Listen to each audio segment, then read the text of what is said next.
Hello, everyone, and welcome to Culture of Gaming's Power Up Podcast, Episode 7. I'm your host, Taylor, and I'm joined by Anthony. Hey everyone, nice to be here again. And Should be a good podcast. Yeah.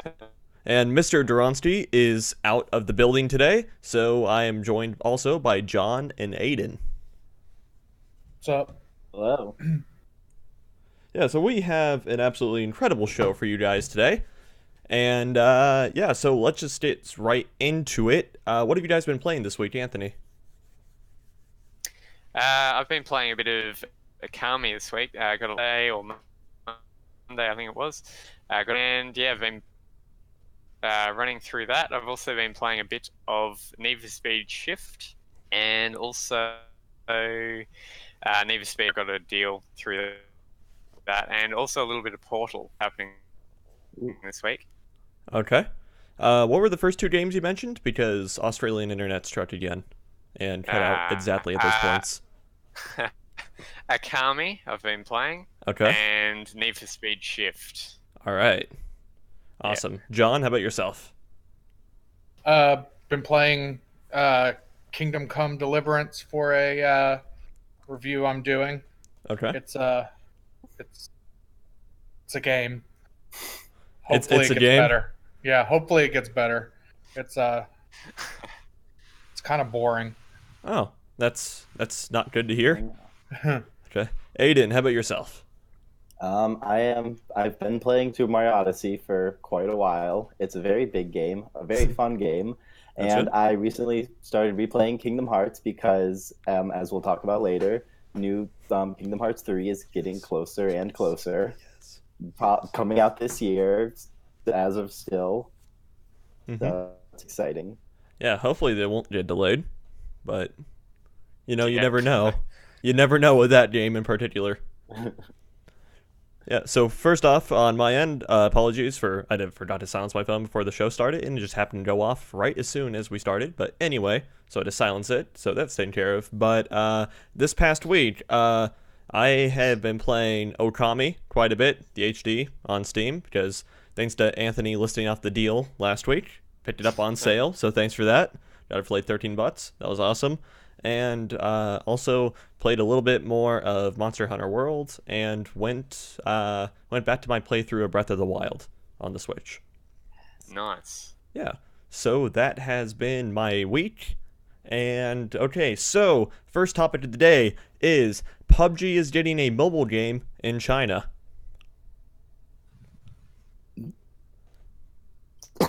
Yeah. China, right? Yeah, China. I thought it was Japan, or I might have got that wrong. The article I read said China, so it could also be China. It could also be Japan too, but not sure. I've definitely played a lot of the knockoffs on phone, and they don't translate very well. Do they really? Wait, knockoffs like exist here in the States already? Yeah. Okay. I mean, everything Hold on. does. Wow. That's Yeah, it's true. Let's see what they're called. I mean, Survival Royale is the one I tried. oh, okay. Yeah. Okay. But I guess this is, I don't want to say it's like semi-official, so to speak, in the sense of that I believe it has proper licensing and everything done for it. It's just developed by another company. Yeah. So, yeah. So are they planning on porting it to the rest of the world, or? I don't know that specific, but I don't know if it would translate well over here, to be honest. I really don't. I I don't don't know how it works at all on mobile, but Yeah. I don't think phones are very well designed to handle, anything more than just tapping. Yeah. Yeah, fair enough. the system that's already on can barely run it, so I don't know how a phone does it. So I'm also not a PUBG player, so I really don't know what the appeal would be on the phone. Mm-hmm. Yeah, I mean, technically speaking here, the Xbox One has a very hard time running PUBG anyway, let alone a phone. So I don't know what sort of witch magic they have to work to get it running on a phone, but it must be pretty insane. Yeah. Yeah. when I first read this, or it's like when I first read the title, the article for it, I initially thought it was going to be, I don't want to say a spin-off game, but definitely a sort of almost like mobile companion app or something like that.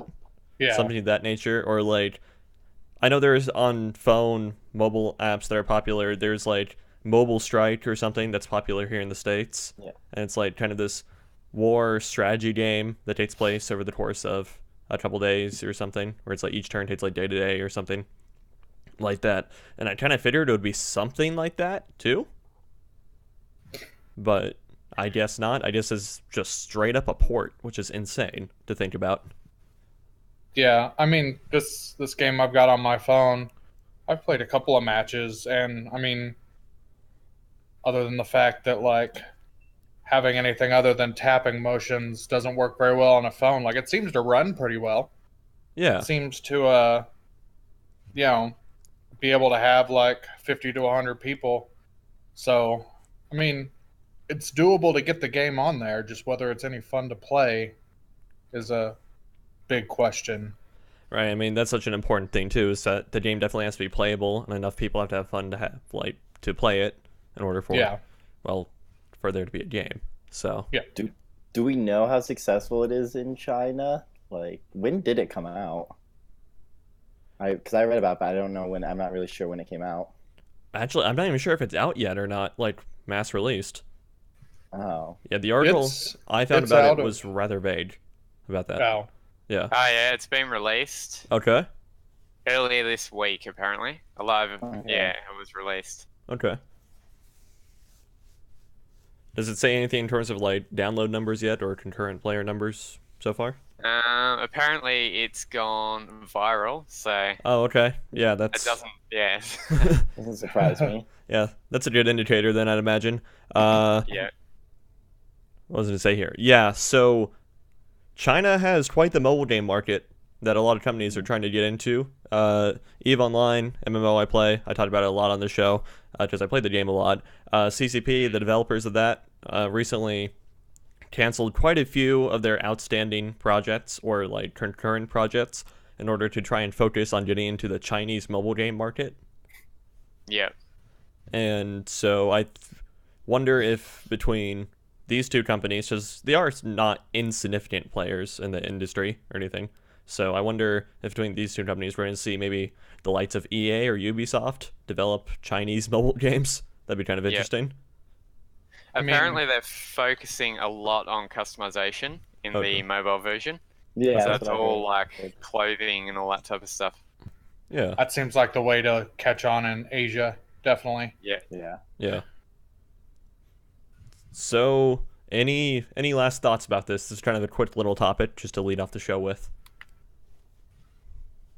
Be I kind of wouldn't be cool to see surprised. that come over here. Really? Yeah, I wouldn't be surprised if it did. Really? Honestly. Do you think it would really be popular over here? I mean, I don't know if it'd be like popular, but I would like to get my hands on it without having to guess at what the menus are saying. Yeah, yeah. Mm. That definitely. I mean, it'll probably come over here because we're pretty close to, pretty close neighbours to China as far as trade deals and all that type of stuff. So it'll probably get over here. I wouldn't be surprised, and it'll probably catch on quite a bit, I reckon. Yeah, and you're I've speaking never from played- Australia. So huge. You're speaking from Yeah. Australia, so Yeah. Like, Yeah.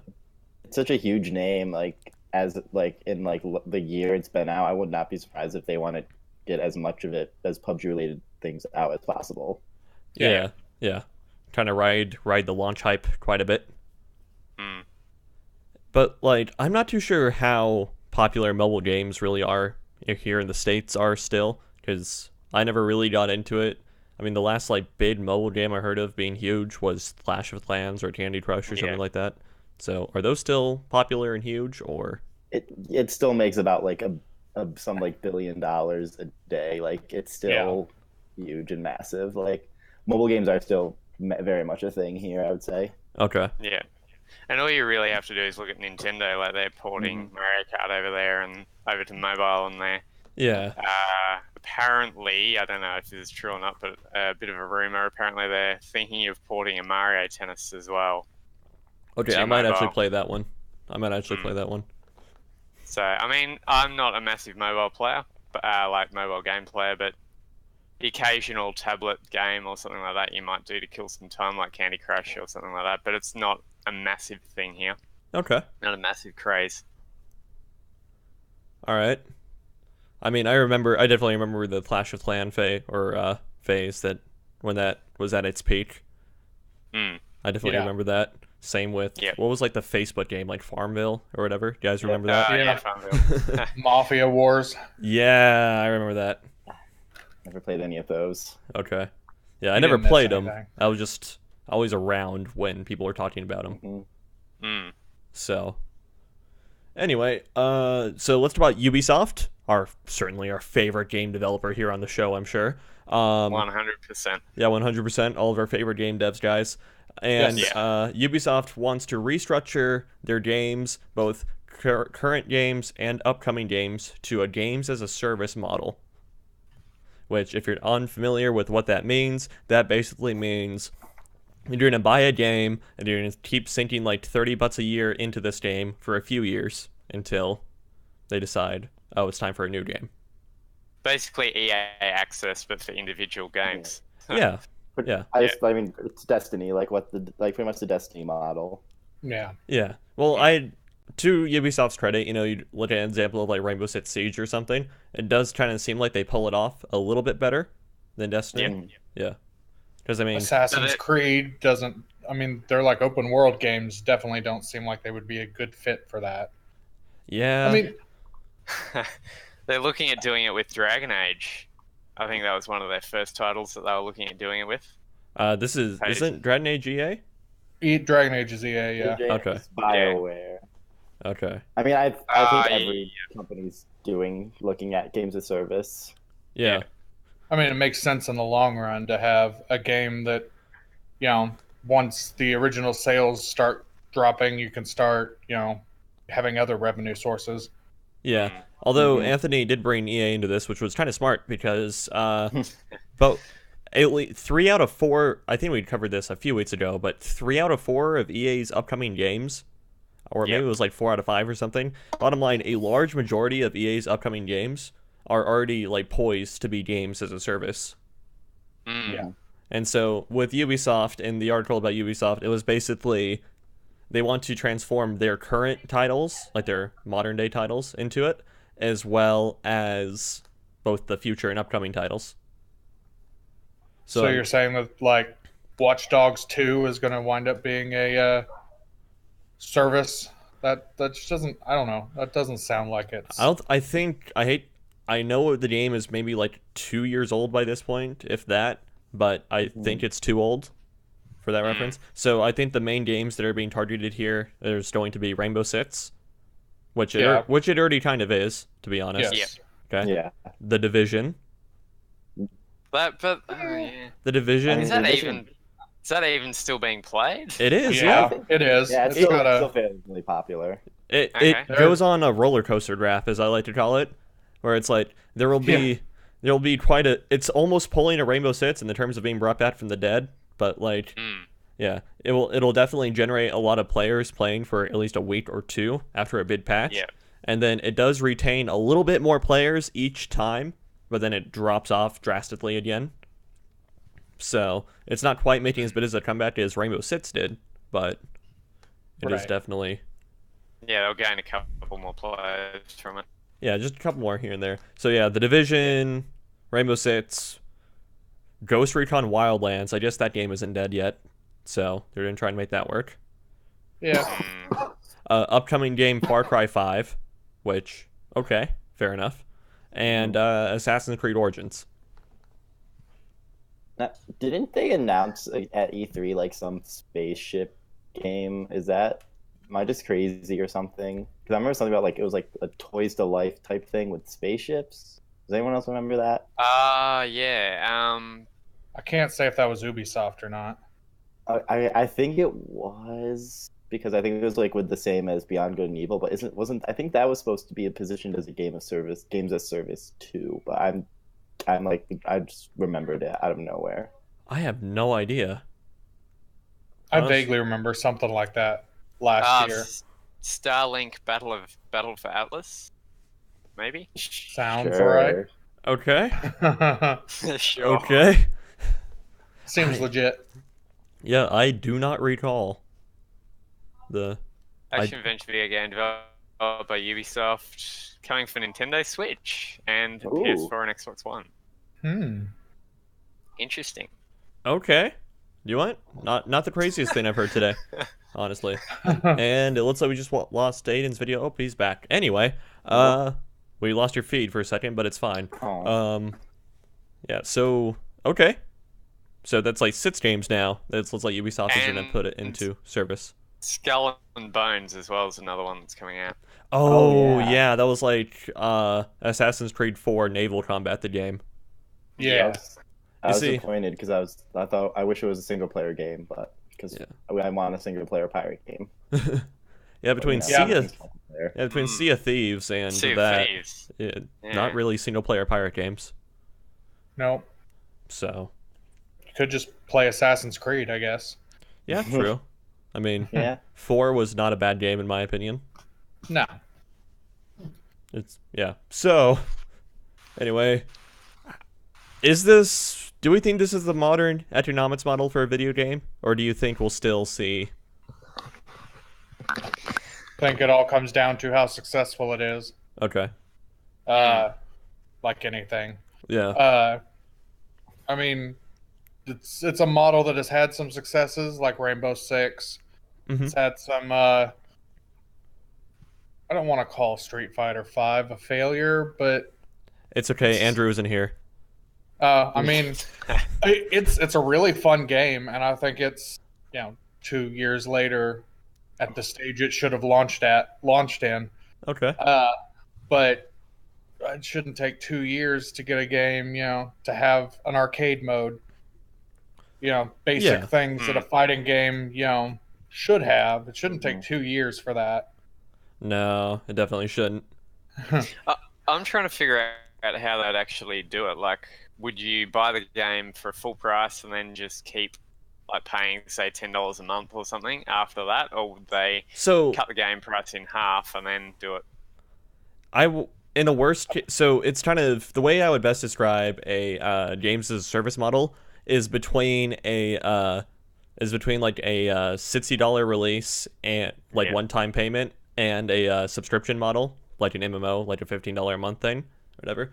And it's more like it's a game that's receiving continuous support, Mhm. and it's like very continuous like content updates and support for less than the cost of an MMO subscription, but for always originally more than the $60.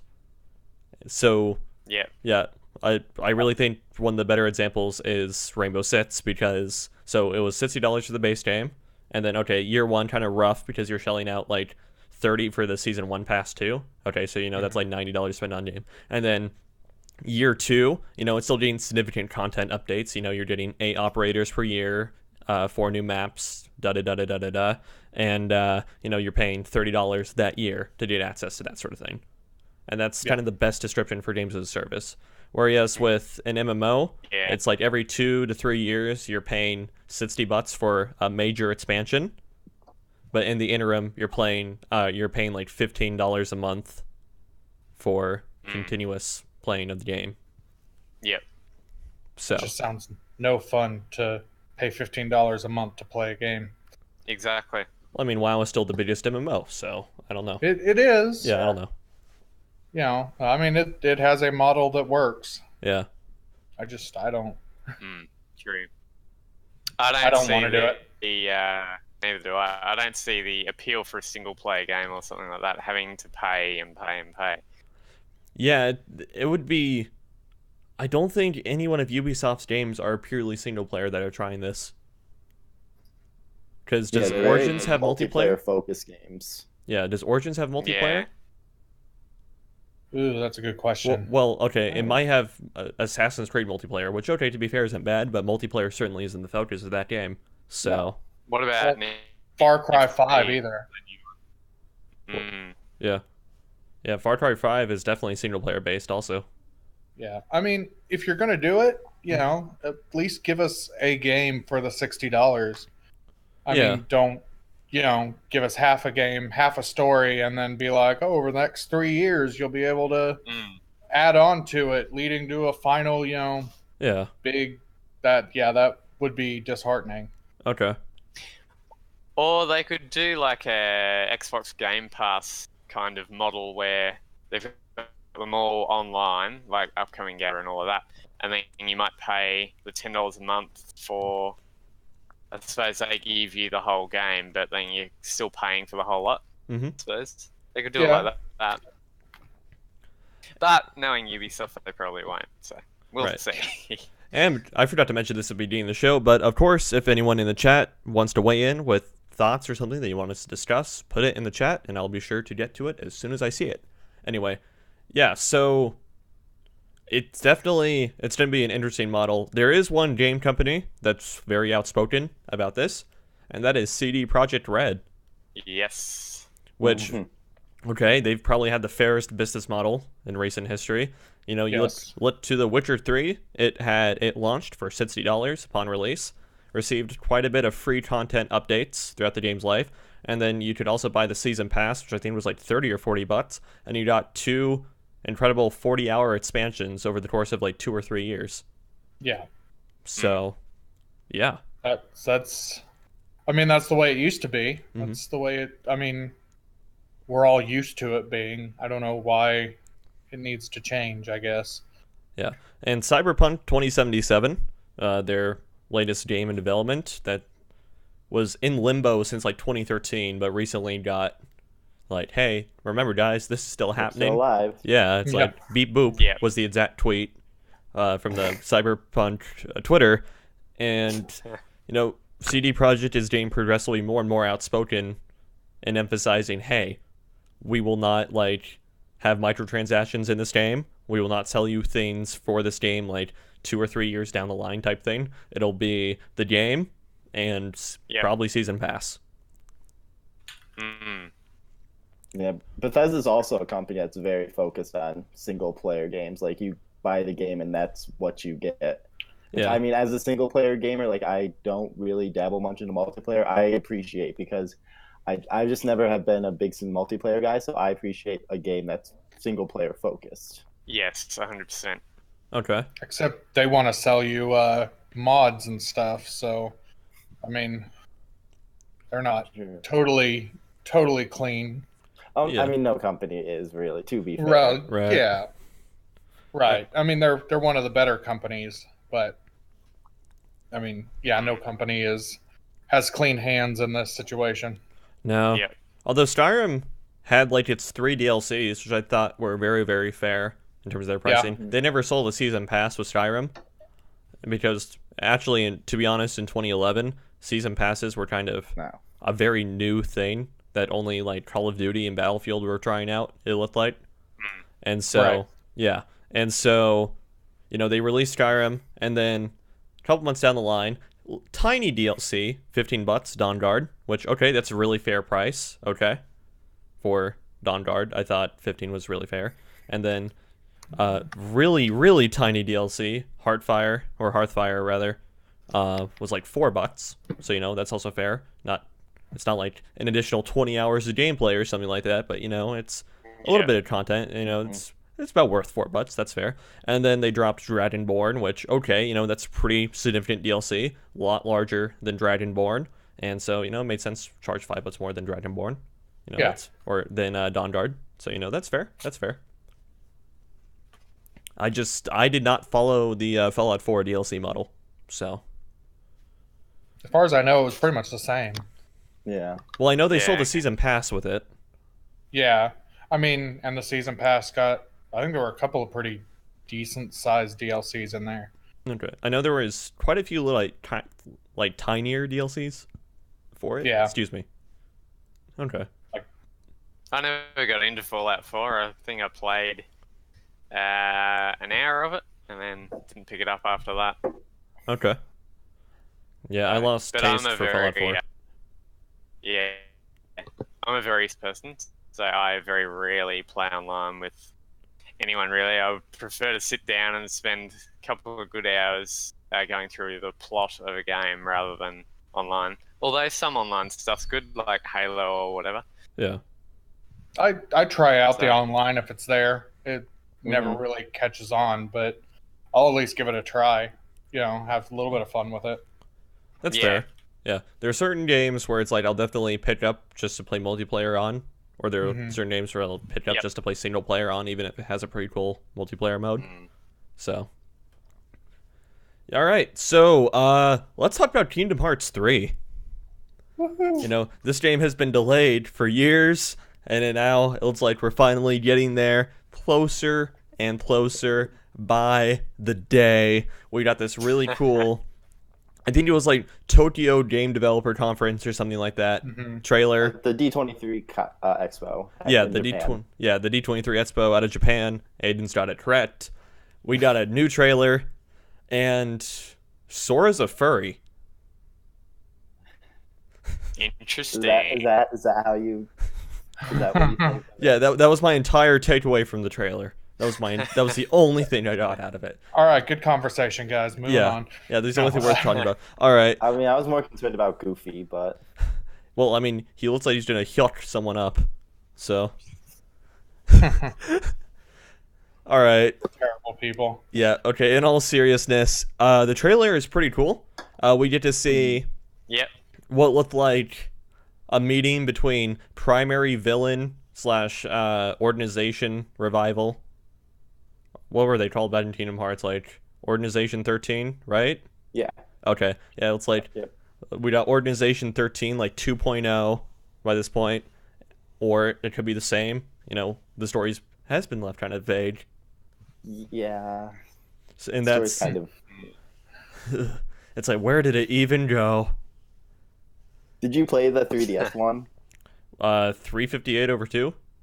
No, those Dream Drop Distance. No, I didn't. The last Okay, that kind of like explains a lot. okay. Like, it kind of directly sets up Kingdom Hearts 3. There's time travel involved, and I'm not gonna explain it here because I would be kind of useless at this point. Oh, good lord. But maybe that kind of explains what the organization, where the organization is at that point.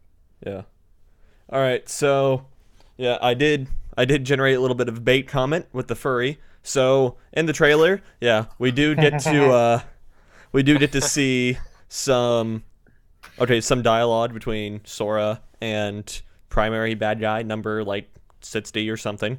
And from there, we get a glimpse into the Monsters Incorporated world. And Sora, Goofy, and Donald all get turned into monsters world, and Sora is a savage cat person. Donald, Not wearing any clothes. yeah. Donald is like Mike Wazowski, but a really bad version of him, and or it's like he's a very discount Mike Wazowski. And I actually forget what Goofy got turned into for that world. He had like the weird colored eyes and Yeah. Okay. But yeah, we got to Let's see. not talk about it. Okay, we got to see some gameplay, and the gameplay actually looked quite a bit of fun. I mean, it looked to be the classic like Kingdom Hearts gameplay, but we got to see quite a bit of new abilities being shown off. That looked yeah. pretty cool. it looked really pretty. Yeah, Yeah. it did. The dude's hair, like the dude with the pink hair that Sora is talking to at the beginning. Marluxia. Yeah. Yeah, Leloucha, that's his name. Did you play? Wait, how many Kingdom Hearts games have you played? The last one I played was 358 over 2. Okay, because he was in the Chain of Memories, the Game Boy one. I never was played also that. made on PS. Yeah, Oh. he was like the main villain of that one. Oh, okay. So you kind of need to play. I think this trailer of anything, it said you pretty much need to play every Kingdom Hearts game to have an idea of what's going on. Okay. Which I mean, probably isn't the best model, but the story's so convoluted at this point. I don't think there's any way to Yeah. really explain it all in All a right. movie. Fair It's enough. definitely way more convoluted than any Final Fantasy meets Disney game ever should have gotten. Yeah, yeah. I mean, isn't Final Fantasy pretty convoluted in general? But I mean, at least each game resets. Oh, Right. okay. Is that the mechanic there? Yeah, each game is Okay. like each numbered game is completely separate. From the Oh, other one. okay. I didn't know They that. just all have crystals. Okay. Mhm. A lot of the Yeah, summons are the same. Okay. I legit never really played Final Fantasy. I played a little bit of 13 when it came out. I think it maybe something like 10 Sorry. hours into 13 and then Oh, you dropped didn't it. even get out of the tutorial then. Yeah. And I don't think I legit don't think I did. Like No, you didn't. okay. No. Like what? Okay. 15 hours in is like when they Yeah. let you go. Okay. Wow. Yeah. It's a very long game. Yeah. And I did play a little bit of the Final Fantasy MMO where if I were to go learn a new MMO, it would probably be that, in all honesty, because You're it talking did look about pretty 14 or 11? cool. 14. Okay. Yeah. I probably would never touch 11 in my entire life. I've heard horror stories of like people pounding on a boss for like 34 hours straight to Yeah, kill I've it. heard those stories too. Yeah. Wow. Yeah. Okay. And so yeah, I wouldn't even want to begin to touch that game. So although to play catch up, I believe I forget what exactly the collection is called, but there's a really cool PS4 collection with all the Yes. Kingdom Hearts stuff. I actually have There's it on two the of them. Okay. Yeah. There's like 1.5, one. 2.5. Yeah, Yeah, I and then have 2.8. Okay. Yeah. I have whatever the most recent collection is sitting on my shelf by the PS4. So, Yeah, gonna you should probably get 1.5, 2.5 because I know those have all it comes of the with that. like. Yeah, it comes with that. Oh, does it really? Yeah. Okay. Yeah. And then 2.8 has the 3DS game that was remastered for PS4, and actually like kind of a new thing that kind of gives you an idea of what Kingdom Hearts 3 is going to play like. Okay. So it's cool for that. Okay. Hmm. You know, once we get a release date of Kingdom Hearts 3, I will play it by then. How about that? It's rumored for E3. Okay. That's the rumor. We're going to hear it, the release date at E3. Okay. So you've got, like 6 months to a year to play what, like 7 or 8 Kingdom Hearts games. That's fine. You're Yeah, gonna come be on. busy. Yeah, come on. That's nothing. So, I- as someone who's not really been involved in the series, I played the PS2, one of the PS2 ones. I can't remember what it was. Mhm. And I haven't touched them since because I haven't had any PS console. Yeah. They don't come to PC, do they? They're only PlayStation. No, Yeah. only on PlayStation. But Kingdom Hearts 3 is coming to Xbox, but none of the other games have been on Xbox. I think Okay, we're so going to that get a Switch might- announcement, boys. That means that it might come to PC. Well, it'll be playable on PC anyway. Yeah. So, I've kept up with it, but I've never. Unfortunately, as many times as I've tried to pick up the first one, I can never get very far into it before I'm bored. Okay. Oh. I think you're hurting Aiden over there, man. I know. It's like the first one's like actually my favorite game ever, so Yeah. I mean, I've actually been playing it, started playing it again. No, I definitely I played it quite a bit growing up, but when I was like really young, so, as much as like an 8-year-old could progress through one of those games, yeah. Yeah. that's My- like me. I played it when I was like 11. I think. Yeah. So, My brothers really liked it, so like I watched them play it, but like actually getting my hands on it, Mhm. it's not that easy, I guess. I don't know. It's one of those games that I keep bouncing off of. Like I'm like, this time I'm gonna do it. I'm And gonna then- do it. I'm gonna do it this time, I promise. And then I don't. I Okay. start playing it, and then there's just other games out there I would rather play. Fair enough. Like Mm. going back through Metal Gear Solid for the 9th time. Yep. Really? 9 There's- times? There's a convoluted story for you. God. Yeah. At least it all made sense in the end, though. We've yet sure. to find that out with Kingdom Hearts 3. This one is supposed to end the storyline, like the current storyline, so I'm It hopeful won't. that it's gonna all tie up It won't. nicely. It won't. Probably not, but It's gonna be the phantom pain of Kingdom Hearts games. Oh man, that'd be insane if they pulled that. They're like, oh, by the I never way. finished Phantom Pain. All right. no, me neither. Oh man. Oh, come on, guys. Yeah. I mean, It's like it it's like looks- it 80 looks hours. wonderful. Come on. Yeah, I'm too 80 busy hours. playing Kingdom Hearts. I've got that time spare. Yeah. That was the hardest thing, going from normal Metal Gear Solid games, which are 8 hours, maybe like 10 if you're not that fast, to 80 hours was just, and then not having really any real story to it except for Yeah. like little snatches of story.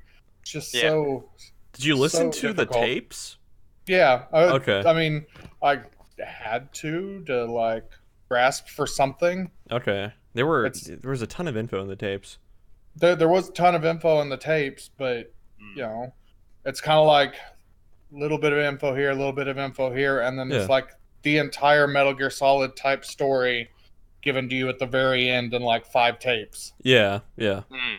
You have to listen And a to like cutscene. 5 hours worth of tapes. Yeah, and a cutscene too.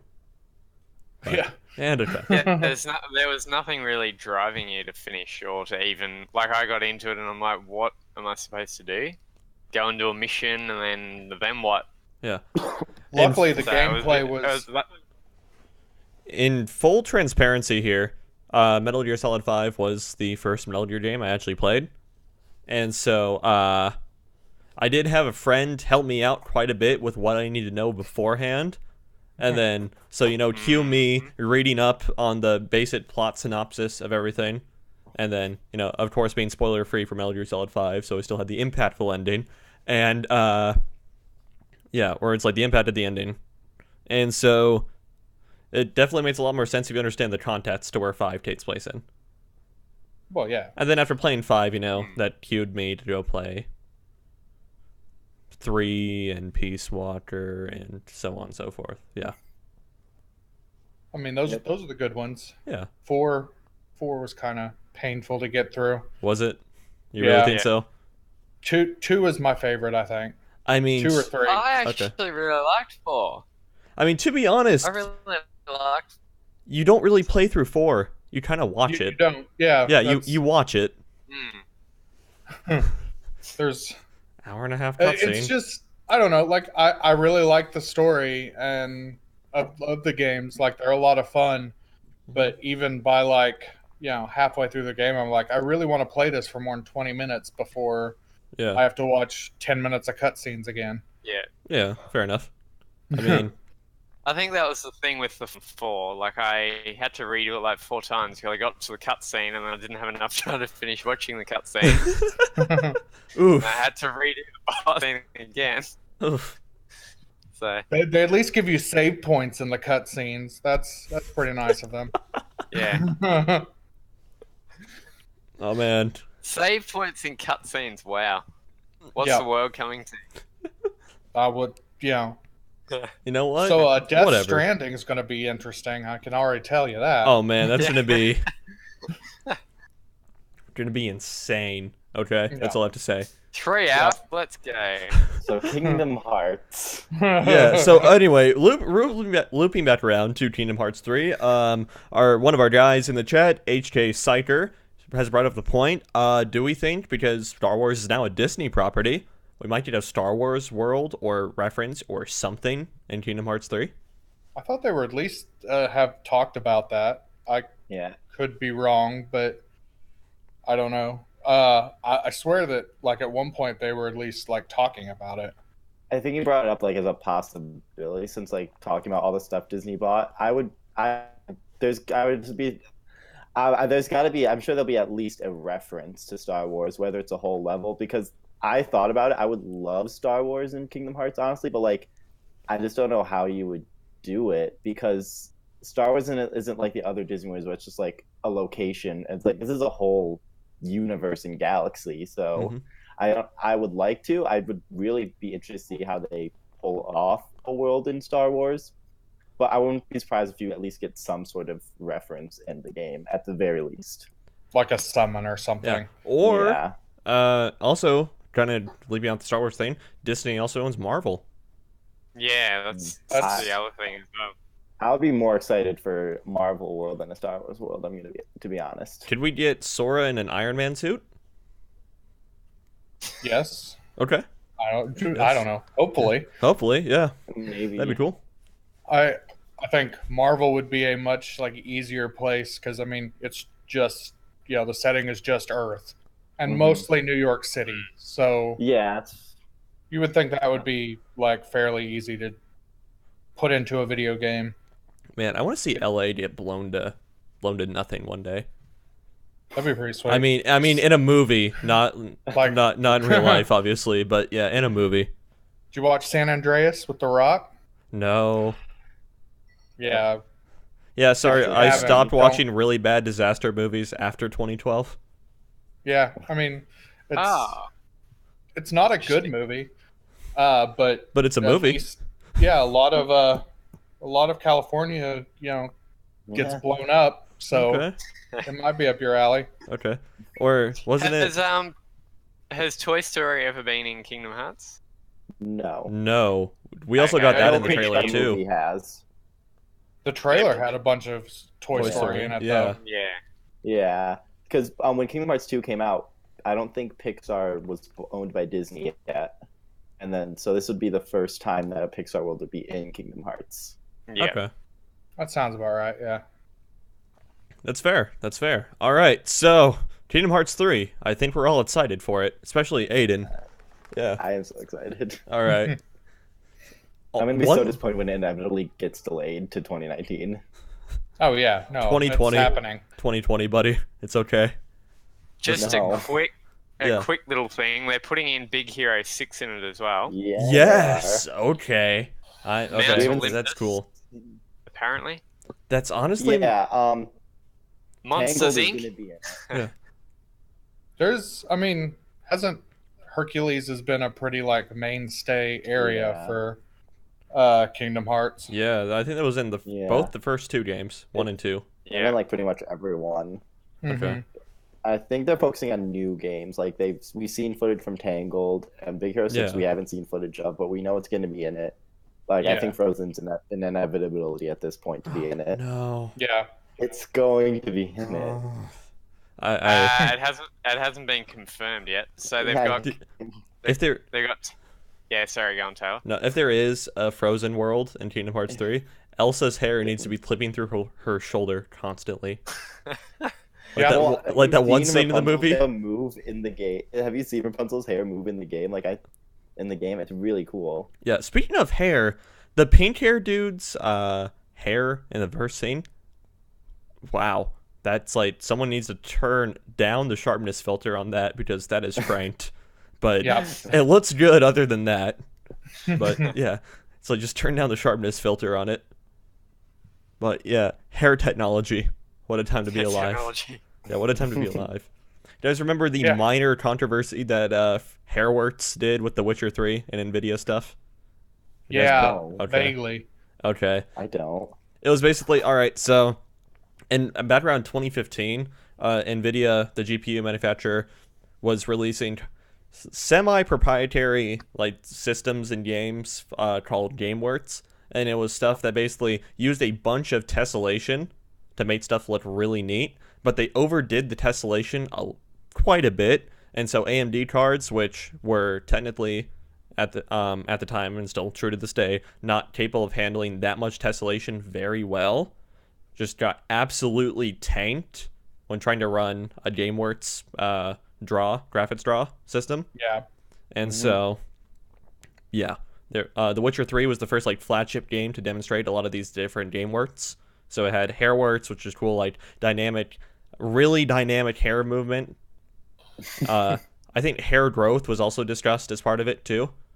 But yeah, but AMD just absolutely could not run it, and it crippled a lot of NVIDIA cards too, to the sense of not really being playable because of how much tessellation it used.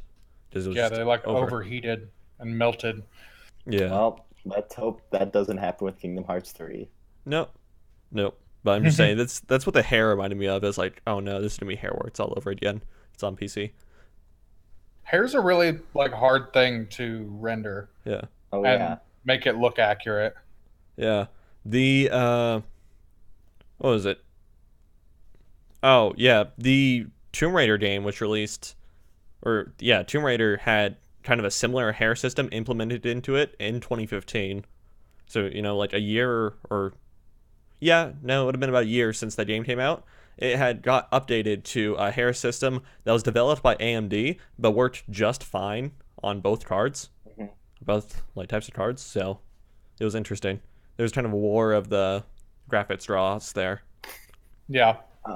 I know, like, this is kind of a weird story, but because Tangled was actually the first game we knew was going to be Kingdom Hearts 3, but this is the first time we saw footage of Rapunzel, and it was because their hair was so hard to actually like design, and like the physics of the hair was just like they worked this entire time. Like that was the issue of them showing footage of it.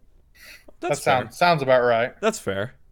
That's a lot of hair. Yeah, the technology just isn't there yet, guys. That's why this game is taking so long. Yeah. We can barely do shoulder length hair. We can't do like 20-foot hair. I mean, Yeah. they seem to be doing it. They Well, seem yeah. to be Now. doing it. Let's hope.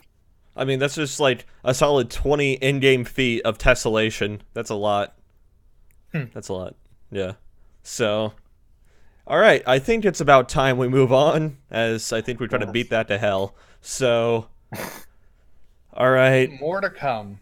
Yeah. All right. So, we might get Warcraft 4, or more likely Warcraft 3 remastered. So, story goes, I guess there are still people that play Warcraft 3, which is kind of a surprise to me. But anyway, a bunch of prominent players that play Warcraft 3, or used to, have been invited to an event in San Irving, California, which is where Blizzard is based out of.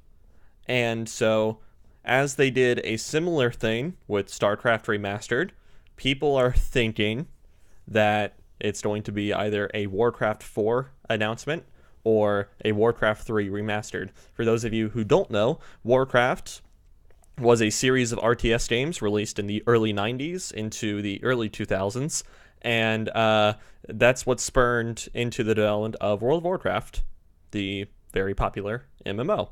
So World of Warcraft as a genre, or not as a genre, but rather as a franchise, as a series, started off as RTS games made by Blizzard. I didn't think they were connected in any way. Oh yeah, no. I'm surprised. Yeah, they all lead into each other, and two, oh, that was sarcasm. I'm sorry. I'm sorry. No, you're fine. Yeah. Anyway, so When was Warcraft 3 released? It was a couple years before World of Warcraft. It was before 2000. It was before 2000. Oh, really? Yeah. So when was World of Warcraft? I'm like a child, so these games are like. Is it 2001, 2002, something like that? So like Warcraft 3 released, I believe in the 90s, if not 2000. Also, Anthony, we cannot hear you if you're saying stuff. And Warcraft 3 released, either very late 90s or very early 2000s, and then an expansion to it released, or the expansion to it was called Frozen Throne, released a couple years later in like early 2000s, and then in 2004 World of Warcraft launched. Oh, it's only that. Wow, I thought it was earlier than that. Wow. Yeah, 2004 was the first. 2004. Okay, we can hear Anthony again. Yeah, I muted myself accidentally. Apologies for that. Oh, that's fine. 2005, wow. That's a while ago. Yeah, November of 2004. I think it was like November 27th, 2004 was when it actually released, so almost 2005. Yeah. And then 2006, Burning Crusade expansion, 2008, Wrath of the Lich King expansion, 2011, Cataclysm expansion, it would have been 20... No, actually it was 2010 Cataclysm, 2012 Mists of Pandaria, 2014 Warlords of Draenor, then 2016 World of Warcraft Legion, latest expansion. And that's the history of the Warcraft franchise. So, anybody excited for Warcraft 4 or Warcraft 3 Remastered? Because I personally am. I played a bit of Warcraft 3. I like RTSs. Okay. Warcraft is definitely one of the, I guess, grandfathers of the genre. Mm-hmm. So, I mean, I'm less excited than I would be about like more Command and Conquer, but I'm still fairly excited. That'd be pretty sweet. Okay. The Well, RTS I've never. genre is not a genre I'm really been interested to or drawn to. So, but I mean, I realized the impact it's had. Like, I mean, it Yeah. led to World of Warcraft, which is like one of the biggest games ever. But it's just never been a genre I've been really into. So I'm not personally excited for it. But it is cool if we'd be getting a new entry after like over almost 20 years. Yeah. Mhm. Yeah. Mm. Anthony? I was probably too young to really get into any of that Yeah. stuff, and being Okay. new to the PC world, I'd be interested to check it out and give it a go. Yeah, the one thing Go on. Yeah, the one thing that's really cool about really old, or it's like older Blizzard games, I don't want to say really old, but old Blizzard games is that they're all super scalable and they still run really cool today. Or it's like they're definitely not Yep. pains to set up or anything. So, and you can actually still buy them from Blizzard Store. So, Yeah. Okay, yeah. interesting. I started, or my family got our first computer around the time that, Command and Conquer was big, Warcraft was big, Uh-huh. like Civilization 2 or 3 was out, Alpha Centauri. So, Yeah. I mean, I had RTS games to choose from. Okay. So, yeah, I think it's just, I'm pretty old, so I guess it's the place I grew up in. That and like old school Doom and Duke Nukem kind of games. Yeah. Yeah. Yeah. So, there's quite a bit of debate going on about whether or not it will be Warcraft 4 or a Warcraft 3 remaster. I'm personally leaning towards the side of a Warcraft 3 remaster. That's what I would lean towards. Okay. I think Yeah. they just release StarCraft remastered? Yeah, too? they did. Yeah. So I mean, I wouldn't be surprised. It would probably fit in line with what they've been doing. Mm-hmm.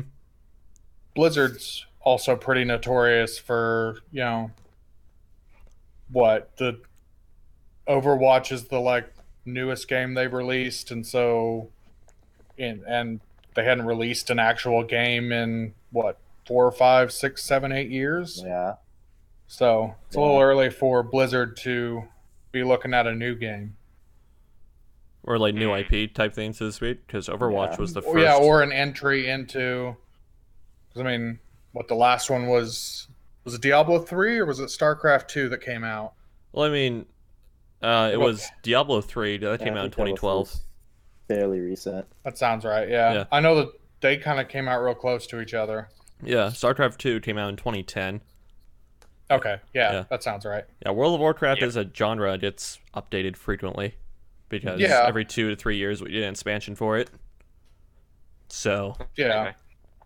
it's not like it's a new game though. I mean, No, it it's not. is kind of, but it's still got the framework of the rest of World of Warcraft to build off of. yeah. Yeah, Overwatch was Yeah, basically. What's up, Anthony? it'll probably appeal to a younger audience as well, like myself, who hasn't been able to play much of them or any of them. Mm-hmm. Hmm.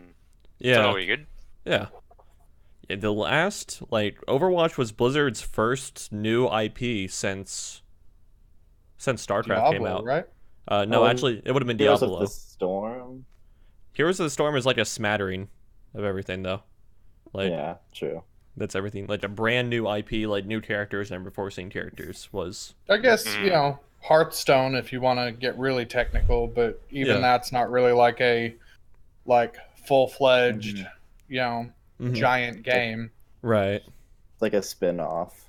Yeah, it's like something somebody could probably code in like a month or something. Mm-hmm. So, not like an actual Blizzard game. I learned the other day Yeah. that it was made with Unity, apparently. The game Oh, engine. really? Yeah. Okay. Which, Unity is highly, it's really usable for a lot of different stuff. It's one of the better engines out there if you have the talent, I guess. yeah. Yep. With Oh, one or that's two good. exceptions, I always try to refer to Unity as the engine that's good enough for bad games. Well, I mean, yeah, but then there are a lot of good games that, are on Unity too. It's Yeah. Unity is very easy to use, so somebody who doesn't have much experience can make a game, Yeah. and or the store is really well stocked to where you can basically just bits and pieces and throw it all into Unity and Yep. then release it on Steam. Yeah, I've played around quite a bit with Unity, and like you can buy your own assets very, very easily for it. So it's very simple. It's very convenient. Yeah, I'm looking at a list of games made with Unity. There is a lot that I did not expect. Apparently, Pokemon Go was made with Unity. Yeah, KSP was apparently Kerbal Space Program. yeah. Okay. Yeah, we just mentioned Hearthstone. Yeah. Pretty much every Nintendo online game is made with Unity. Yeah. All right. Yeah, I know that. So, that's Warcraft 4 rumors. I'm really hoping we see something soon about that. I'm really excited because I'm a huge RTS nerd. But anyway, so kind of free thought topic this week is this was sparked by the conversation we had last week about games being or delving into controversial subject matter. We talked about Detroit Become Human and the potential child abuse scene in there. And so this got me thinking about this next topic, which is on the mind Rainbow Six Patriots. So for those of you who don't know, before Rainbow Six Siege, the last Rainbow Six title to come out was Rainbow Six Vegas 2. And a few years after the release at I don't think it was at E3 2011. I think it was in like November of 2011. I think it was a Game Informer reveal. Yeah, it was. I had that Game Informer issue. Yeah. So there was a Game Informer like tell-all reveal and a trailer to go with it for a game called Rainbow Six Patriots, which Ubisoft had been working on, and the subject matter, to say the least, was quite controversial at the time and still probably would be. And the trailer that it released for it was pushing the narrative of domestic, homegrown radical terrorists. And in the game, it was all about bad decisions for the greater good. So, for example, in the trailer, which I encourage people to go look at because it was very, very interesting the direction it was going to go, or it looked like it was going. It was very, very interesting. For example, in the trailer, it shows a level where you're trying to stop a suicide bomber on a bridge, or like a sort of like hostage suicide bomber with a dead man switch on the bridge. And the NYPD, who don't really quite know what's going on, try shooting at the bomber, but they don't know he has a dead man switch. So if he dies, everyone's gonna get blown up. And so one of your orders is you're instructed to take down the NYPD that are engaging him, as to not kill him.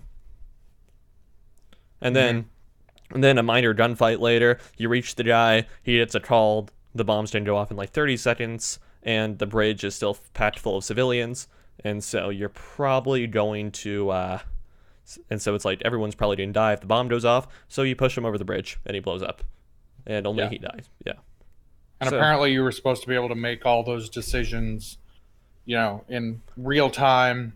You could try to disarm him or that kind of stuff, but didn't he had been kidnapped and the bomb put on him, and his family was, so you would either take this dude out, push him over the bridge, whatever, take him away from his family, or run the risk of disarming the bomb and everybody else dying, or it was dealing with some very crazy stuff that would have been interesting to see come out. I think that they just bit off more than they could chew in their what they said they wanted to do. You know what I mean? Yeah, it's very they had very high dreams that at the time, and probably even now, I don't think the technology would be there. I'm not. So a little bit of the game's history. It's like they wanted to really have a narrative that was pushing stuff. And for those of you watching this that are curious, I believe Tony James posted a link to the trailer in the chat, so go check that out if you guys can. And the little history of the game's development is they wanted to do a narrative that really hadn't been done in games before, which was a very moral gray area, because this was before Spec Ops: The Line talked about any sort of like war crime material or anything. That's what that reminded me a lot of when you were talking about it. Yeah, so this was a bit before Spec Ops: The Line, and so this subject hadn't really been explored yet. The closest thing we had got that had come out that year also was Modern Warfare 2. And so and the no Russian level. Yeah. And that was at the time, again, this is all referring to at the time, that was the most controversial thing video games had probably done.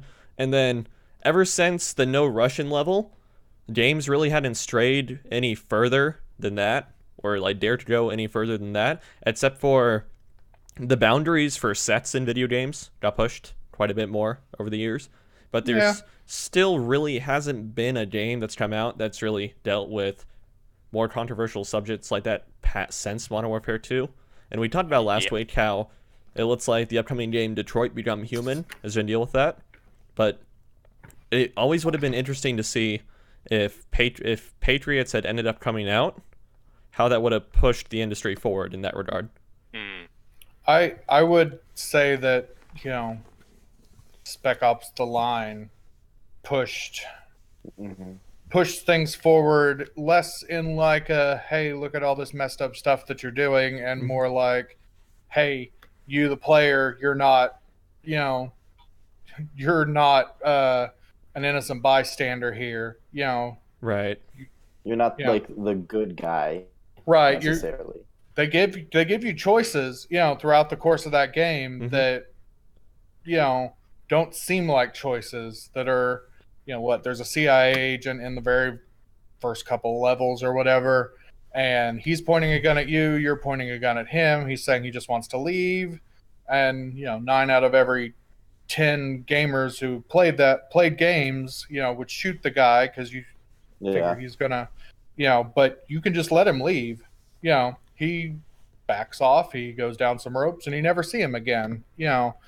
So it kind of makes you look at yourself as, being complicit in these actions. So like if you look at a Call of Duty game, you're mowing down a lot of, faceless people, and it's presented to you as like, hey, this is a lot of fun. These guys are, evil, bad. They're evil. He's like, good job. You were killing these people, which I don't have a problem with, but you kind of got to think of it though as like, video games have that opportunity to be like, hey, you're interacting with this world, you are making these choices. Yeah, and I think a very important step in that too is how games have gotten better and better at getting you into the world and building the world that you're in also. Yeah. So I think that's also a huge part of it. Yeah. I agree. Games, I mean, there are games that are very straightforward, very, go from point A to point B, and that's all all you have to really do. Right. But there are definitely games, Metal Gear Solid games, for example. I'm not going to get into that, but that are, these are stories that have some sort of emotional impact. Yeah. That's what I liked about The Last of Us, because at the ending, it's clear that you are not a good person because you sacrificed the one chance humanity have. I mean, I'm spoiling the game if any of you haven't played this game from 5 years ago. But you've sacrificed the one shot humanity has at solving this devastating virus just because he wanted a daughter, or someone never minded him of his daughter, and so it doesn't shy away from that. Even she knows she did the wrong thing, and I found that really impactful because it shows that you're not just the cut and dry good guy which is what Uncharted did, which And like in Uncharted, he's just mowing down guys just like he said in Call of Duty. He's just shooting random people. So I really appreciate when that fact they weren't afraid to go there in their narrative. Right. I think it's. I really like games like that. BioShock is probably another good example of Oh yeah. being able to drag you in and then, showing you the strings of the game, basically. Yeah, I think also a big contributing factor to this is your character in games being more and more humanized with flaws and everything. Yes.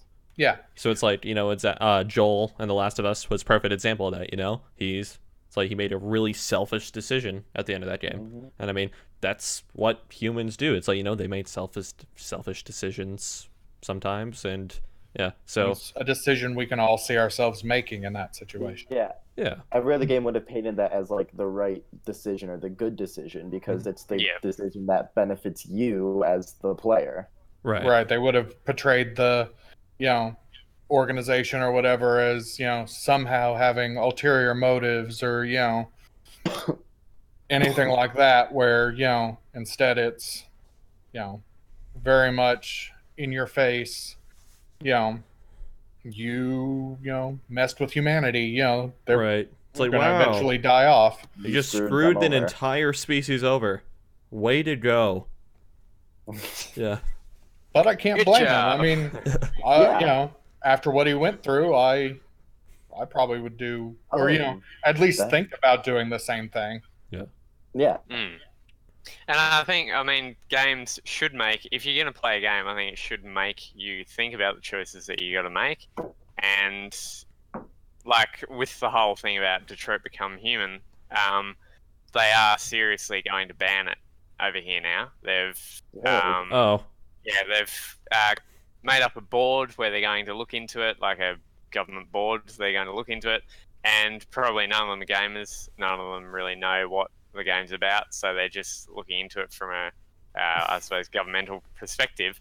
But I kind of agree with not the decision, but it's a difficult topic where people, I think, should have the ability to make the choice and to think about what they're doing, and it should make people think. But then it's a fine line between making people having a game go overboard, kind of thing. I think some games just should be fun, like exactly. I don't think every game needs to be like deep psychological like examination, but I really think everyone would benefit, or the industry would benefit for having more games like that delve into these heavier topics that like people seem afraid to really tackle. Yeah. Like, the world definitely like needs its share of games that make you think and whatnot. But the world also definitely needs its share of games where you're just like awesome hero mowing down terrorists without a second thought. For every movie that makes you think, there's a Transformers movie that balances it out. Yeah. Which is good. It's good to see video games kind of adopt the same balance of stuff for that. Yeah. I worried about Detroit Become Human because Quantic Dream has, they've promised the same thing over and over, and pretty much they've talked about delving into the same things over and over, and have shown that they have all the subtlety as a bull in a china shop, so that worries me. Okay, so Chris brought this up last week too when we were talking about it. What's the whole deal with Quantic Dream? Like, what did they do though so bad? I haven't. They're just over ambitious. They like oversell their games. Oh, okay. I definitely think like David Cage in particular, he's a victim of being too ambitious and too like too much of a hype man for his own good. Like I personally really like Quantic Dream games. Like I love Heavy Rain. Beyond Two Souls was not a perfect game, but by any means, but I really liked it. Okay. It's just these games they try too much. I feel like they try too much, and like they kind of, and like I think the thing they work best in is these like small moment to moment like interactions, these small everyday things, but Yeah. their focus is on these larger than life scenarios. Okay, so it's which like don't Yeah. really land. I so mean, it feels more start, like edgy to be edgy as opposed to like, oh, we're gonna kind of get into this topic a little bit, guys. I mean, for me, it's a lot of like starts with Indigo Prophecy, having this crazy awesome setup, and then the tempo's off. Mhm. It's kind of like slow and meandering and that kind of stuff, and then you get to the last quarter of the game, and then things go crazy. Suddenly, there's Mayan gods and Mhm. like Matrix stuff happening, and you're this like super powered. Well, that sounds Yeah. neat. It is, but at the same time, it's like it's not something that the previous 3 quarters of the game has really like set up. Yeah. It's like just like it's They don't kind of know like how to a balance. Yeah. right. It's like a this game's already 6 hours. We got to finish it. All of a And sudden we've you're still gone got now. All of a sudden 200 pages of script left. Yeah. Heavy Rain was cool. I think it cheated in some ways with the twist. They were trying some stuff that could be really cool, and I just don't think they hit the mark. Okay. No, yeah. Beyond Two Souls was just weird. Yeah. It was bad. It was just bad. I didn't like it. I thought it was. I mean, I don't know if I liked it, but I remember it a lot. Like, Yeah, Yeah. I don't regret playing it. Okay. right. It's That's- always like they have these, it's like they never quite hit the mark with what they're trying to do. Yeah. Like Yeah. it's difficult to explain, but it's before it comes out, they talk about how it's going to be all of these, going to hit all of these Yeah, things. yeah. It's going to blah blah blah, and then you get it, and it runs the gamut from being like really kind of like slow and like unnecessary, Mhm. like walking around your apartment and cooking. Yeah. Or being That's- out in your backyard kicking a soccer ball, and then 10 minutes later you're being chased by police for I'm gonna some be honest. unknown reason. That's the part of the games I like. Like, I like just walking around, like making sure your son did his homework or Heavy Rain, or like in Yeah. Beyond Two Souls, just walking around, setting up your apartment for a day. Like, that's what I appreciate. I like those parts. How they like just go into these small, quiet moments that Yeah. I mean, that's me personally. I mean, I get that. I mean, they're cool little moments, but it's like the Balanced it a tempo. bit better. Yeah, Okay. it's Yeah. like it's less about like a quiet time and just more like a, oh, now we're gonna have you do this, Yeah. Mhm. But Hmm. I mean, like from like the moment to moment, like there's nothing really wrong. It's like when you step back and look at the whole thing, it's kind of like, Oh yeah, I think that's where they fall apart. yeah, Okay. Yeah. All right. So I've been informed. Thank you. Thank you for that. Yeah, because Chris was mentioning it last week, and I was like, I could not think of a single game that these guys had put out. So I was like, wait. Okay. they're all PlayStation games, Yeah. except for Indigo Prophecy. I think that's the only one that came out on a bunch of stuff. But yeah, I've knowing that never they played made that one, I don't know. knowing that they made Heavy Rain, that definitely helps a bit with that. So Did they make Life is Strange, or who made that? No, that was Ubisoft or Square Enix. Well, they published it. It was some. I think it was a. Don't Nod? I think it was Don't Nod. I don't. I think they're making the vampire game. I think. Yes, and they made Remember Me. Oh, Remember Me. Okay. Yeah, I never played Remember Me. I don't like Life is Strange, so that's a different story, though. I never got into Life is Strange. Oh no, I just got hated it off it. Humble Bundle. Oh no. I like really hated that game. Okay. I liked it, but those kind of games, those and Telltale games and the Quantic Dream games are games I can play with my wife, Mhm. and we can be like, hey, what should we do? You know what I mean? So Yeah.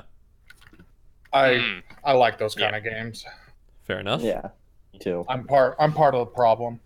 I mean, I love those games. Like, I love Telltale, and I do like Quantic. I'm buying Detroit Become Human no matter what because I like Quantic Dream games. It was just Life is Strange in particular. Yeah, I don't know. I think I'll probably pick up Detroit Become Human just for the sole fact, so I can bring some of the topics onto this show. But yeah, or it's like some of the topics being raised about it into the show. Yeah, I suppose if they released it on PC, which they probably won't, but how would this would be an interesting question? How the heck would the government restrict that? Because Steam is like. I mean, They'll just really, not list it on the Steam store for Australia, which is super dodgeable by a VPN. yeah, exactly. Yeah, that's probably the most they'll do, considering the Aussies government understanding technology. No offense. Yeah. Just import it from America. I 100% agree. Hey, not saying that ours over here is any better with terms of their understanding, but yeah. No, but at least we don't ban games as much as they seem to do. Yeah. I'll actually be super duper interested in seeing how Germany censors the game. Yeah. They always by censor comparison things in too. the weirdest ways. Yeah, by comparison. So I'll be super duper interested in that actually. This is kind of off topic, but did they censor Call of Duty World War II at all? Yeah, they did. Yeah. They took out all the Nazi. Okay. Yeah. I'm assuming. I mean, they did. Okay. Wasn't that the That's same for the really US weird. release? Like, you don't ever see any swastikas? In the multiplayer, yeah, but Okay. in the single player, it's definitely there. Okay. They Yeah. they get pretty like into the like I think you wind up in a concentration camp, like Oh my god. liberating a concentration Okay. camp. Okay. Yeah. It's like that must be a brutal scene. The first Wolfenstein, you wind up in a concentration camp. Yeah. That was an interesting. Yeah, what did Germany do with Wolfenstein? I think they released the took out any Nazi imagery. You're fighting. Awesome. I don't know, something. You're fighting generic bad guy number 5. Yeah, that's pretty kind of the much, yeah. default for that's honestly kind of the default for Germany, is just take out any Nazi imagery. Yeah. And then also China does a similar thing where it's like you hear about games being censored in China. A lot of it is you really can't allude to like undead issues, Yeah, so like you can't issues have, of like ghosts zombies or like anything. undead cults or stuff like that. Yeah. They don't like that. So Japan's weird about that too. Is like spiritual stuff and that kind of stuff. That's not like Japanese spiritual stuff, like ghosts and those kind of things are difficult, or like Christian imagery and that kind of stuff in Japan is real hard to get into a game that gets released there. Yeah. So it's I have weird. a ball with Far Cry 5. What's up? Yeah. They'll have a 5 if that's the case. Oh yeah. Yeah, Far Cry 5 is going to be an interesting game down here. I'm really interested to see how they do that. Like, Yeah. That's like a game, like, I want to believe they're going to try to say something, but I feel like they're just going to have that as just, like, they're not going to really do anything interesting with the topic. They're just going to, like, have it just as generic bad guys, which would be disappointed for me. Yeah. That's what I'm worried about. Like, I think that, like, if somebody had the guts to do it, that could be a very, like, hard-hitting, kind of game, but I'm really worried that it's going to be Far Cry 4 in Minnesota or Wisconsin or wherever it is. You see, the thing I'm really interested in is seeing how French Canadians view the backwoods of Montana. Like, that's what I'm looking forward to most, is seeing how French Canadians view that part of the U.S. And I'm gonna have, like, while I'm playing Far Cry 5, I'm gonna have a bingo card of, like, backwoods stereotypes. And I'm gonna start checking it off as I'm playing the game. That's also not. I feel like they're just gonna lean a lot, and there's probably gonna be a lot of accents and a lot of stereotypes. Yeah. It's like it's like the northern part of the country, so like. But everyone's gonna have a southern accent anyway. Yeah. So. Yeah, it's like. I mean, I see that game being like really, really over the top and just dumb. I feel it should be gameplay wise. I just really interested in Yeah. narrative wise. Yeah. I mean, gameplay wise, you're, in a small town where everyone's armed to the teeth. So, it should be dumb, Yeah. but the story seems like it definitely could go one of two ways. And one way would have me applauding, and one way would just kind of, I'd forget about it before Yeah. Okay. Mm. There's definitely going to be in some games this year a lot of controversy bait coming out. And it's gonna be interesting to see how the other gaming talk shows or websites cover it. Mm. Yeah, for sure. So Definitely. anyway, It's, keep going. bait is a good example, Yeah. whether it's, like a real controversy or it's Mhm. just a thing to get YouTubers either talking about how social justice warriors are messing with things or how, racist the game industry is. Yeah, I kind of feel like this year game developers kind of said, let's see what we can get away with baiting out of the Yeah. media. Yeah, and like see how far they go.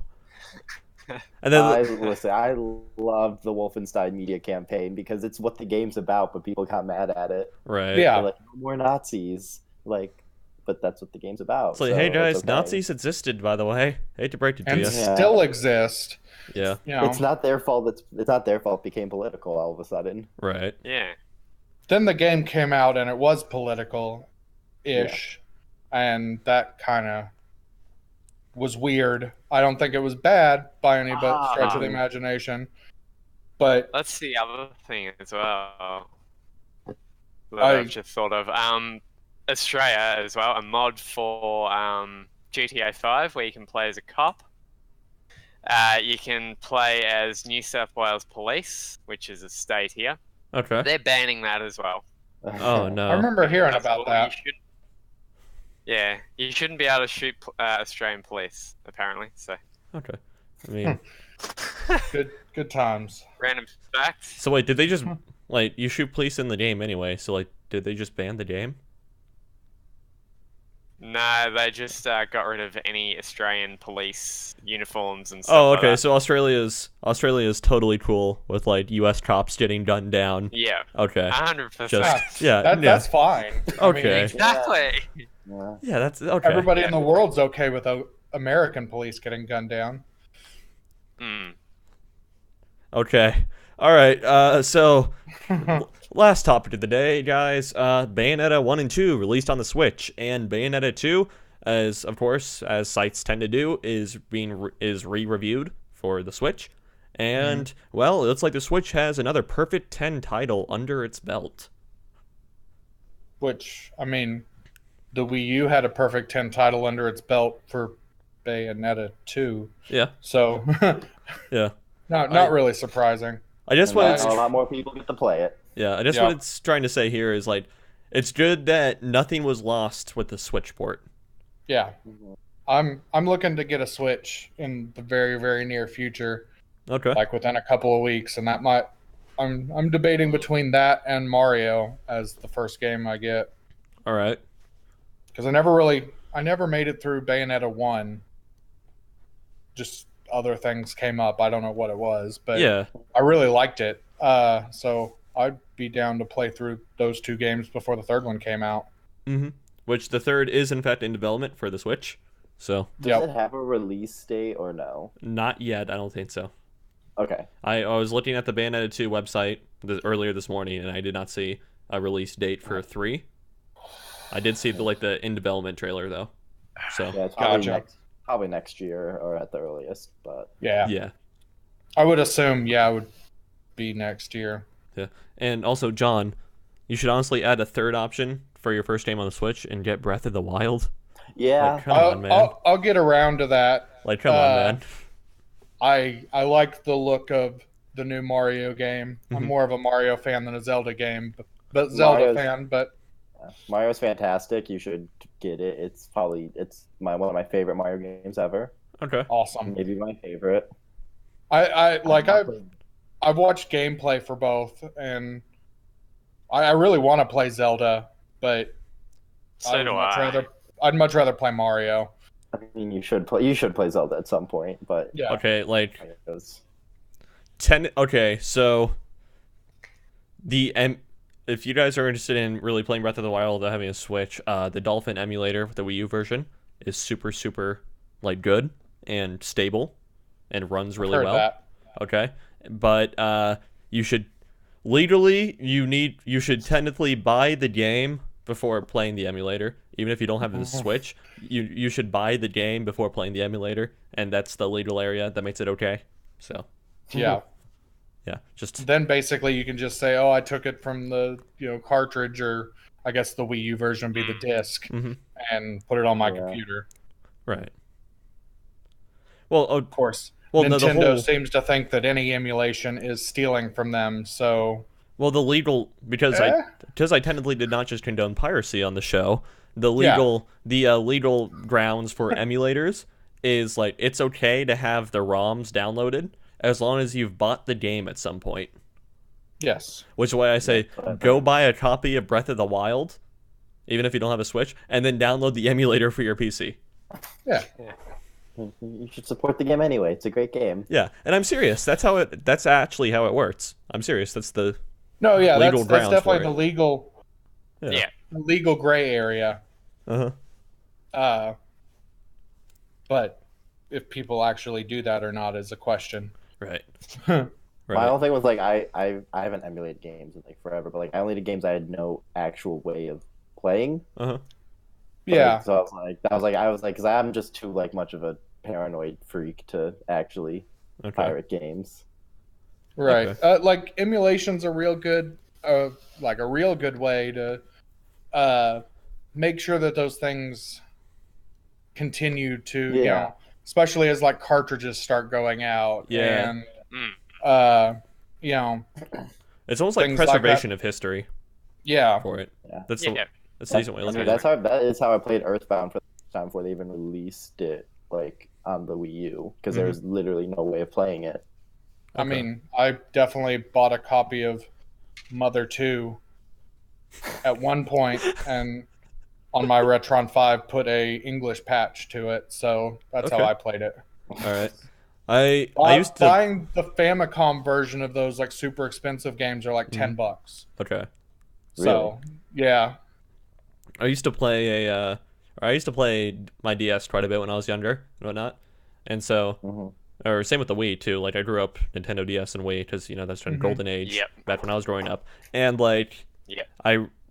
a year or so ago, I really wanted to play Trauma Center again. Absolutely love that series. Do you have any idea? Like I think on the Wii I played Trauma Center when I was pretty young, like maybe 9 or 10. Or maybe 11. But anyway, and it's like until I was at least a junior in high school, I actually wanted to be a surgeon because of Trauma Oh, Center. yeah, I remember. Yeah, that's how much I wanted, or that's how much the game had influence on me. So a couple years and ago, then you looked up what you actually had to be able to, or how much school you had to go through. it's like 6 years of medical school. I'm gonna be an old person by then. Yeah, Yeah. I played the Wii game. I should be alright. Yeah. No. Well, you need to And know. so, I played Surgeon Simulator. It's a simulator. right. Yeah. It says it in the title. Exactly. Wait. Yeah.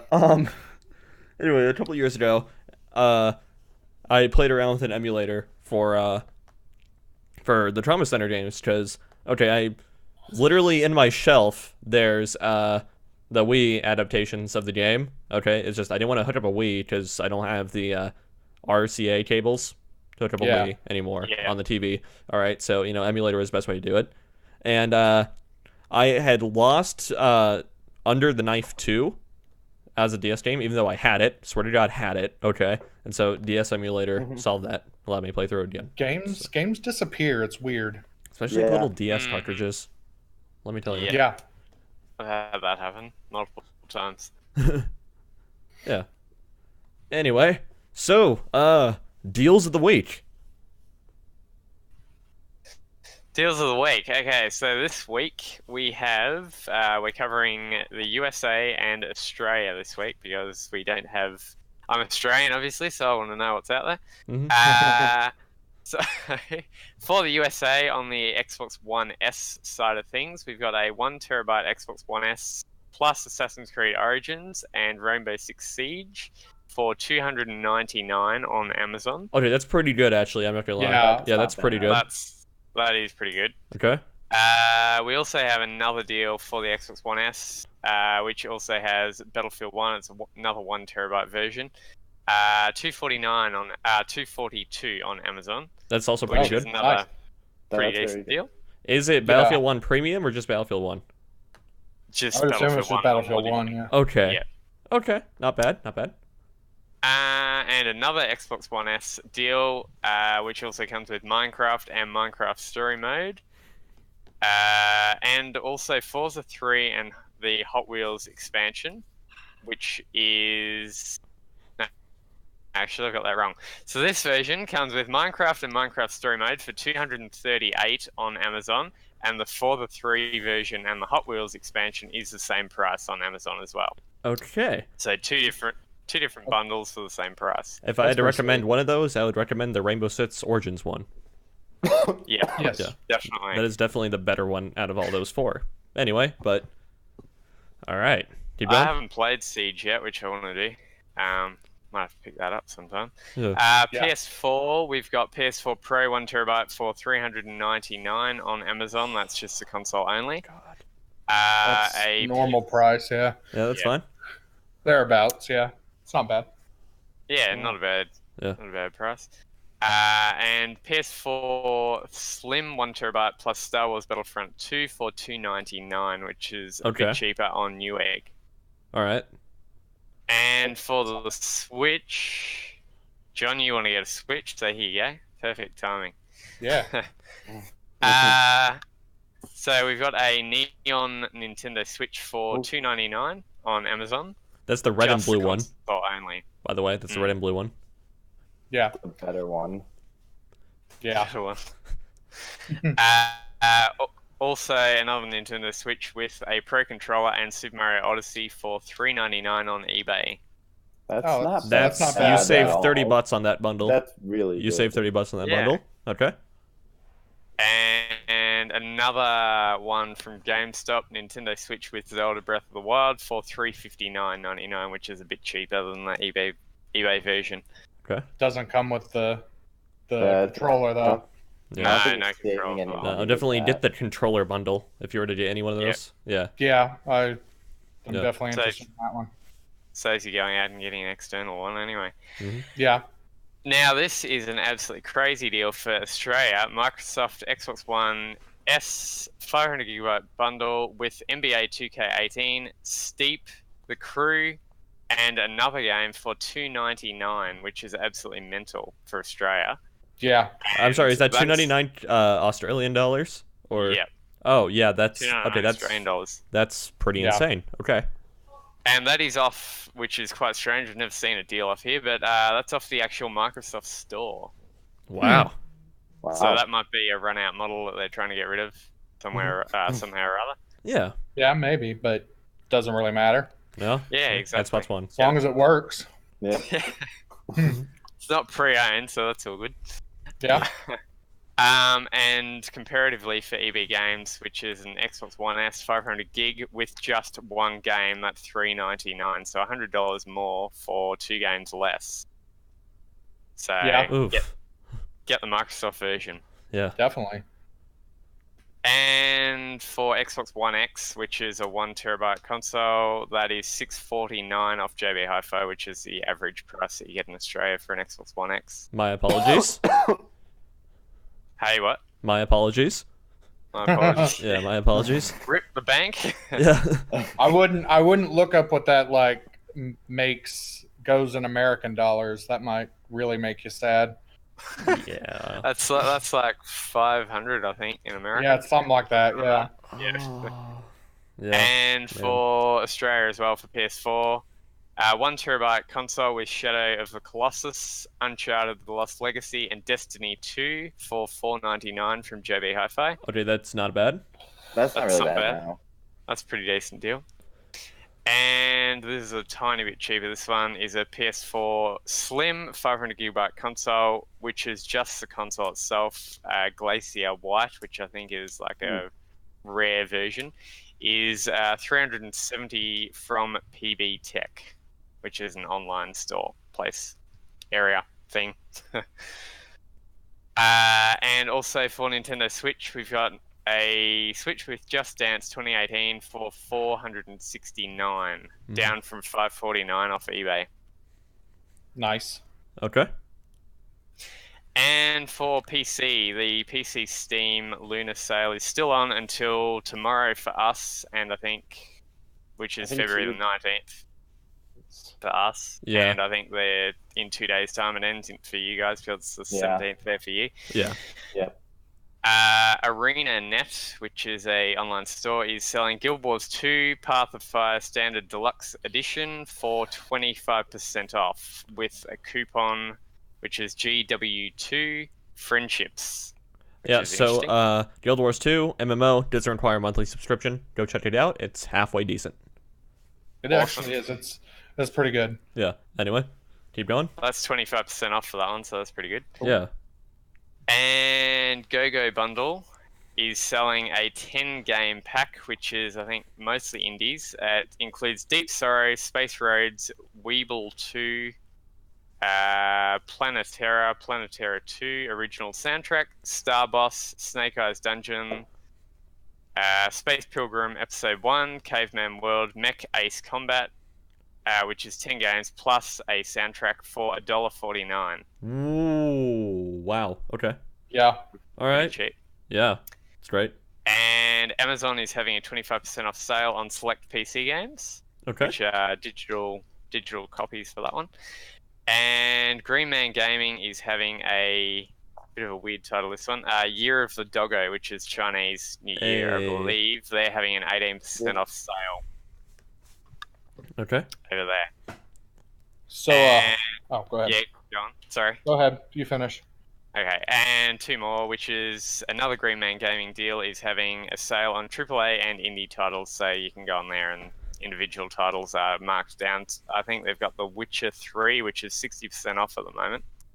Nice. Over there. Okay. And GOG is also having a bit of a sale, which is kind of like the Green Man Gaming one, which is individual titles are reduced. So ones that I saw were The Witcher 3 as well, which is the Game of the Year edition, and Divinity 2 are also on sale, and a couple of others. All right. And that is it for Deals of the Week. All right. Actually, I have some of my own to bring to the table. Ooh, yeah? Okay. These aren't necessarily deals, but or some of them aren't necessarily deals. To my World of Warcraft players out there, Shuzen, the Divine Doggo, new mount in WoW, you can buy from the Blizzard store, $25. Super cool. Okay, celebrate the Year of the Dog. Overwatch has their Lunar New Year event going on also, so a bunch of cool Chinese skins there. This is an actual deal, so to speak, because so as some of you might know, we've covered it on the show here. Graphics card prices for PCs have been going up thanks to cryptocurrency and have reached insane prices, but we're at the time of year where manufacturers have a fresh batch coming out, so if you want to get a graphics card, a new one, you can order them directly from the manufacturer for MSRP and not ridiculous eBay prices. Excellent. So, also cryptocurrencies kind of is sliding down a little bit. Is tanking down again. So, yeah. So there's that. I've got the Humble Bundle stuff that actually has a pretty good deal for the best of 2017. The Pay What You Want tier has Five Nights at Freddy's Sister Location, Goat Simulator, and Hacknet. Beat the Average has Verdun, which is a pretty cool World War I game. Yeah. Sins of the Solar Empire Rebellion. Nice. There's a really cool Eve mod for Sins of the Solar Empire, by the way. Oh, really? Yeah, anyway, sorry, keep going. No, you're fine. Death Road to Canada. That's a pretty fun game. And then you can get Dead by Daylight if you pay more than $10. Okay. So there are some pretty sweet games in there. Yeah. All right. I think that about does it for the deals, unless Aiden's got something for us.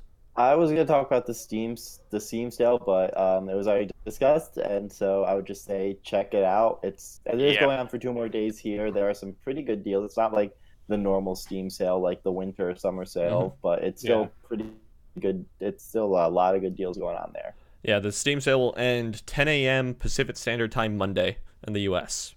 So That Humble Okay. Bundle ends in 2 days also. So okay, Interesting. yeah. So Aiden, where can we find you on social media? I am at Aidan Simons. It's just my name. Mhm. And that's my Twitter, and I post a lot about like just random stuff. I link all the articles I write there. So that's my main social media that I like give out publicly. Okay. All right. John. I'm on Twitter at leftstick, LEFTSTICK. Yeah. I tend to post about kind of whatever I want, and have accidentally gotten into a war with a flat earther. That was a bad idea. Trying to find an exit strategy for that one. Good job.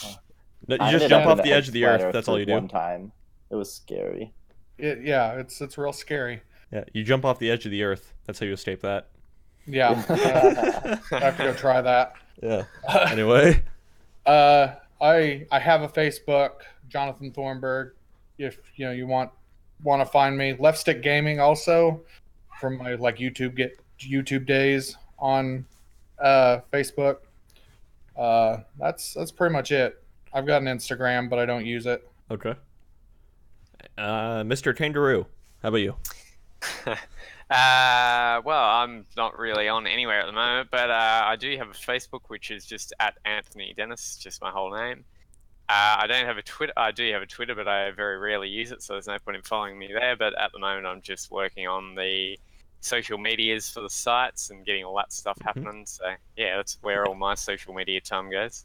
Okay. Yeah, definitely follow us on the social media side. Yeah, so you can... Twitter is cog.net, and like our actual where we post all of our stories and stuff is Culture of Gaming.